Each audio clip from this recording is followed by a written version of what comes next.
On January 19th, 2002, the NFL did not just make a bad call. They committed a robbery so massive, it changed the course of professional football forever. This was not an accident. This was the moment a dynasty was manufactured and a legendary franchise was systematically dismantled to make it happen. Most people call it the Tuck Rule. Raiders fans call it a crime. For 20 years, the league has told you the same story. They will tell you it was a complicated rule. They will tell you the correct call was made. But today, we are going behind the curtain to show you the evidence the NFL refuses to acknowledge. By the end of this video, you will not just see how the Raiders were robbed. You will see how this one single moment saved Tom Brady's career from ending before it even started. This is the truth about the day the NFL was rigged. Let me take you to Foxborough, Massachusetts. January 19th, 2002, 8 o'clock at night. Snow is falling so heavily that the yard lines have disappeared beneath a white blanket. The temperature is 13 degrees. The wind chill makes it feel like 6 below zero. This is not football weather. This is survival weather. 60,000 fans have packed into Foxborough Stadium, knowing they are watching something historic. The Oakland Raiders versus the New England Patriots. AFC Divisional Playoff. Winner advances to the championship game. Loser goes home. The Raiders are the better team. Everyone knows this. They finished the regular season 10-6. They have veteran leadership. They have playoff experience. They have Rich Gannon, a quarterback who's been to hell and back in this league, and finally has a championship caliber team around him. The Patriots are a feel-good story. They started the season with Drew Bledsoe at quarterback. Then Bledsoe suffered a devastating hit in week 2 that nearly killed him. Internal bleeding, emergency surgery, weeks of recovery. His replacement was a 6th-round draft pick from the 2000 draft. A player so unremarkable that he was selected 199th overall. A backup who had thrown exactly 3 passes in his rookie season. His name was Tom Brady. Nobody expected Brady to be anything special. He was a placeholder until Bledsoe could return, a warm body running an offense until the real quarterback recovered.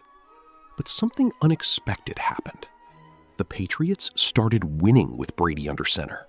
They finished 11-5. They earned a playoff spot. And now they are hosting the Raiders in weather that should favor neither team. With 13 minutes remaining in the fourth quarter, the Raiders lead 13-10. Oakland has controlled this game. Their defense has harassed Brady all night. Their offense has moved the ball when it mattered. They are 17 minutes away from the AFC Championship. But the Patriots keep fighting. Brady leads a drive that results in a field goal. 13-13. The game is tied. The Raiders get the ball back, but cannot move it. They punt. New England takes over at their own 46-yard line with 1 minute 50 seconds remaining. This is where legends are made. This is where quarterbacks prove they belong on the biggest stage. Tom Brady drops back on first down. He completes a short pass. The clock keeps running. Second down. Another completion. The Patriots are moving. The crowd is roaring. Brady looks calm despite the pressure and the conditions. 1st and 10 from the Oakland 42-yard line. 1 minute 43 seconds remaining. Brady takes the snap. He looks downfield. But the Raiders' defensive rush is coming. Charles Woodson, the Raiders' cornerback and one of the most versatile defenders in football, is blitzing from the edge. Woodson times his rush perfectly. He is unblocked. He has a free path to Brady. The quarterback never sees him coming. Woodson crashes into Brady just as the quarterback begins to bring the ball back toward his body. The collision is violent. The ball comes loose. It tumbles to the frozen turf. Raiders linebacker Greg Beaker falls on the football at the New England 42-yard line. The Oakland sideline explodes. Players are celebrating. Coaches are calling the victory formation. Game is over. The Raiders have won. Rich Gannon stands on the sideline, watching his defense mob each other in celebration. He is 17 plays away from the AFC Championship. He is one step closer to the Super Bowl that has eluded him his entire career. And then he sees something that drains the blood from his face. The officials are not signaling Oakland ball. They are huddling. They are discussing something. Referee Walt Coleman is walking toward the replay monitor on the sideline. Something is wrong. Let me pause here and tell you something about Tom Brady's career at this exact moment. If this fumble stands, the Patriots lose. Brady's season ends with a turnover in the snow. He returns to being a backup when Drew Bledsoe recovers. He probably never gets another chance to start. Think about that. The greatest quarterback in NFL history was one ruling away from career obscurity, one call away from being a trivia answer instead of a legend. Everything that happens over the next 4 minutes will determine the course of professional football for the next 20 years. Walt Coleman stands at the replay monitor reviewing the play. The stadium has gone silent. 60,000 people are holding their breath. The Raiders players stand on the field, growing colder by the second. 4 minutes pass. 4 minutes of uncertainty. 4 minutes of a coach and a quarterback waiting to see if their season is over. And then Coleman emerges from the replay booth. He walks to midfield. He turns on his microphone. After reviewing the play, the quarterback's arm was going forward. It is an incomplete pass. Incomplete pass, not a fumble. Patriots ball. The stadium erupts. New England players who had been defeated 30 seconds ago are now celebrating. Tom Brady, who was walking toward the locker room, turns around and jogs back onto the field. And the Oakland Raiders stand frozen in disbelief. What just happened? How did a clear fumble become an incomplete pass? The answer is the Tuck Rule.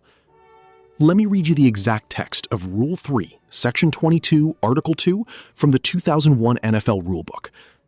When a player is holding the ball to pass it forward, any intentional forward movement of his arm starts a forward pass, even if the player loses possession of the ball as he is attempting to tuck it back toward his body. Also, if the player has tucked the ball into his body and then loses possession, it is a fumble. In other words, if a quarterback's arm is moving forward at any point during the motion and the ball comes loose, it is an incomplete pass. Even if the quarterback is clearly not throwing, even if he is pulling the ball back, as long as the arm was moving forward before reversing direction, the play is ruled a pass. This is the rule that Walt Coleman applied. This is the regulation that saved Tom Brady's career. But here is what makes this call so controversial. Nobody watching the game knew this rule existed. Not the announcers, who spent several minutes trying to explain what was happening. Not the coaches on either sideline. Not the players. Not the fans. The Tuck Rule had been in the NFL rulebook since 1999. It had been applied occasionally in regular season games, but it had never been used in a moment this significant. It had never determined the outcome of a playoff game. And when you watch the replay of the Brady fumble, the application of the rule seems absurd. Yes, Brady's arm was moving forward when Woodson made contact, but watch what happens next. Brady's arm immediately reverses direction. He is clearly bringing the ball back toward his body. He is tucking it. The motion is not a throwing motion. It is a protective motion. Charles Woodson was there. He felt the hit. He saw Brady's arm. And for the rest of his life, Woodson will maintain that the ball should have been ruled a fumble. But Walt Coleman made his decision, and the Patriots got the ball back. What happened next should surprise nobody. Tom Brady completed 2 passes to move into field goal range. With 32 seconds remaining, kicker Adam Vinatieri attempted a 45-yard field goal through the driving snow. The kick was good. Barely. The ball cleared the crossbar by inches. The game was tied. Overtime began. The Patriots won the coin toss. They drove down the field methodically. Vinatieri kicked a 23-yard field goal. New England won 16-13. The Raiders' season was over. Rich Gannon walked off the field knowing his team had been robbed. Tom Brady advanced to the AFC Championship. And the greatest dynasty in NFL history was born from a call that millions of people believed was wrong. But the story does not end with the game. Because what happened to both franchises after that night reveals something darker about the NFL. The New England Patriots went to Pittsburgh the following week and defeated the Steelers in the AFC Championship. They advanced to Super Bowl 36 as heavy underdogs against the St. Louis Rams. The Rams were favored by 14 points. They had the greatest offense in football.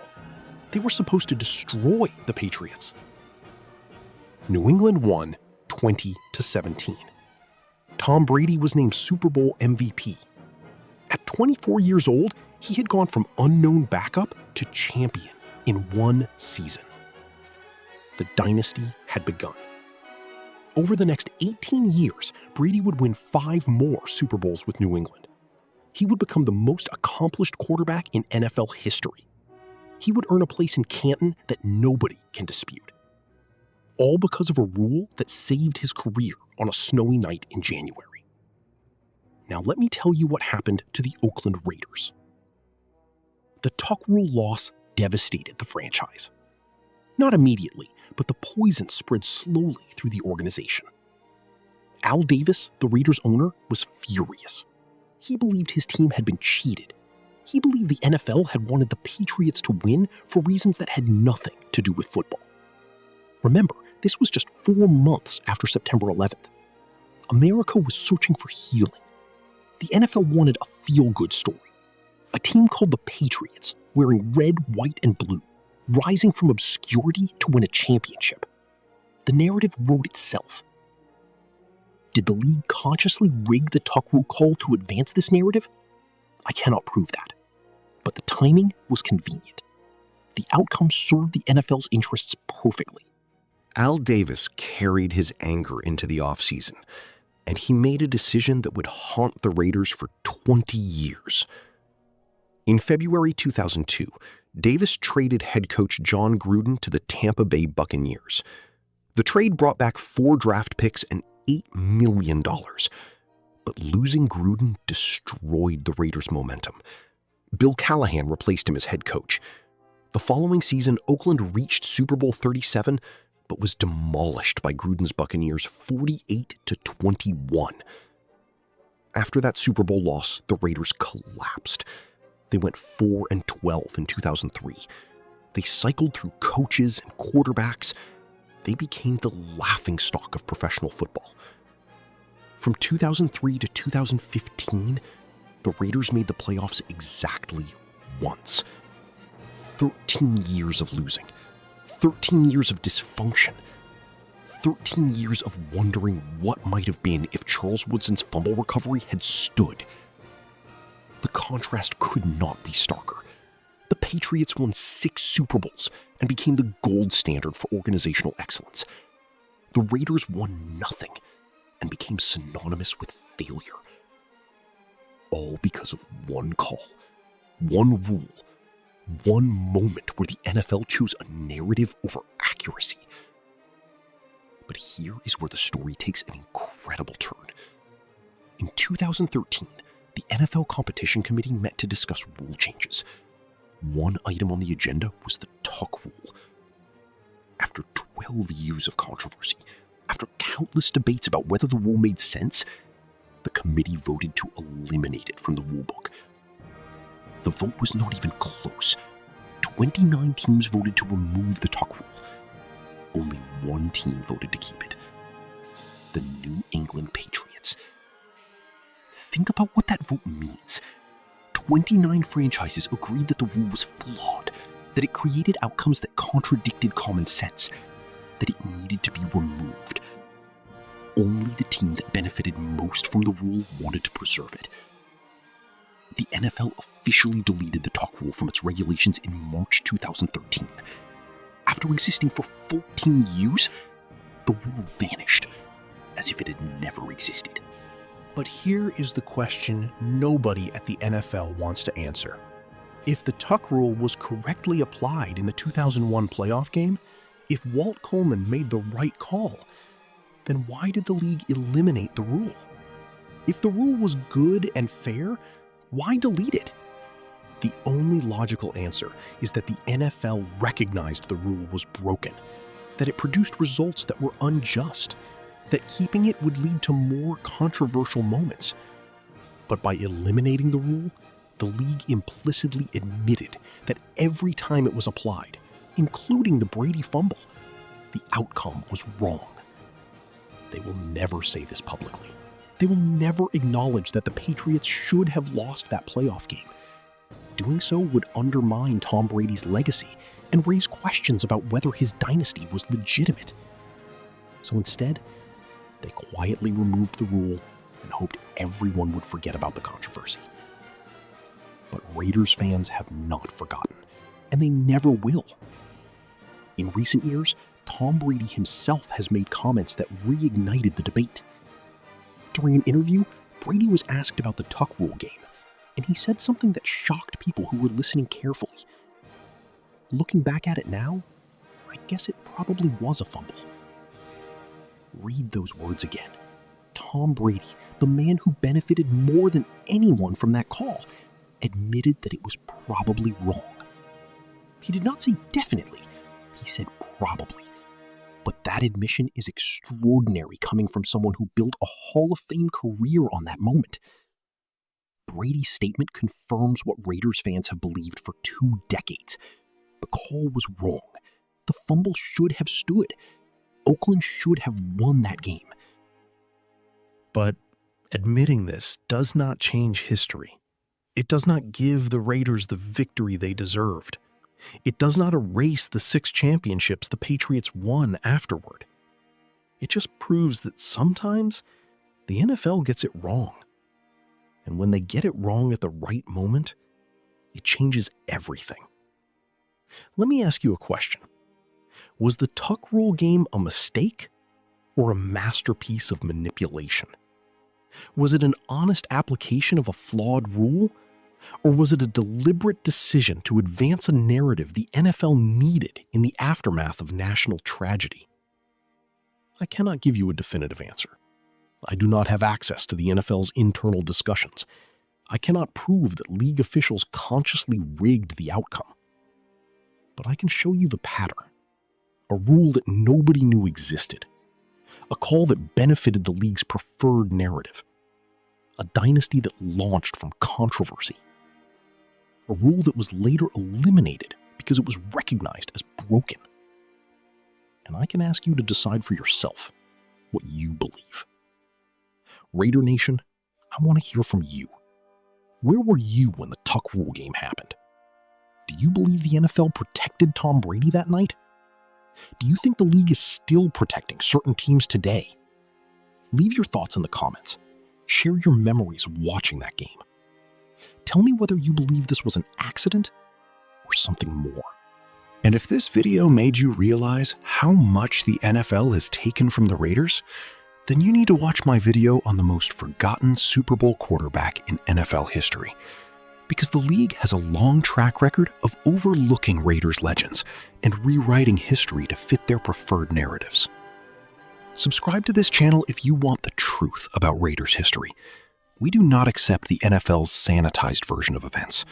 We investigate. We expose. We remember what the league wants forgotten. Share this video with every football fan who needs to understand that dynasties are not always earned. Sometimes they are manufactured through calls that should never have been made. The tuck rule created Tom Brady, but it destroyed the Oakland Raiders. And 23 years later, the wound has never healed. January 19th, 2002. The day the NFL was rigged. The day a fumble became an incomplete pass. The day history was rewritten in real time. Charles Woodson made the play. Greg Beaker recovered the fumble. The Raiders won the game. And then the NFL took it all away. That is not opinion. That is what happened. The only question is whether you believe it was an accident. I know what I believe, and I think you do too. The Raiders were robbed. Tom Brady was saved, and the NFL has spent 23 years pretending it was all legitimate. But we know the truth. and we will never let them forget it.